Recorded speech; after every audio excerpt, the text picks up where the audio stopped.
ফাটলে যে তাহলে gas cylinder ফুটে গেছে, এরকম হয়েছে, পাড়ার লোক এসে গেছে। এখন তো কাজ হচ্ছে রোডে, তাহলে কেউ আসতে পারে না এখানে। আমি তো ডিউটিতে ছিলাম, আমি গৌরীশঙ্কর জুট মিলে কাজ করি। 10:30টার সময় ছেলের ফোন আসলো যে বাবা আমাদের বাড়ির পিছন থেকে বম বিস্ফোট হয়েছে।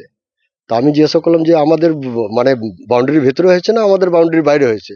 বলছে না, ঠিক আমাদের ঘরের পিছনে ঠিক বাসটা হয়েছে থানার জায়গা থেকে। তাই আমি বললাম তাহলে ঠিক আছে, থানায় গিয়ে তোমরা জানাও।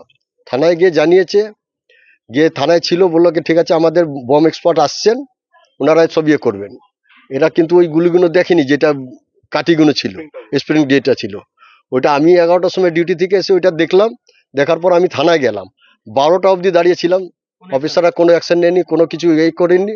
বলছেন বড়োবাবু ব্যস্ত আছেন, দাঁড়ান আপনি। 1 ঘন্টা দাঁড়িয়েছিলাম, দাঁড়িয়ে দাঁড়িয়ে চলে আসলাম। কি করবো, আবার আমাকে 2টোর সময় ডিউটি যেতে হয়। এবার বাচ্চারা আছে, এবার কি বলবো আমরা বলুন।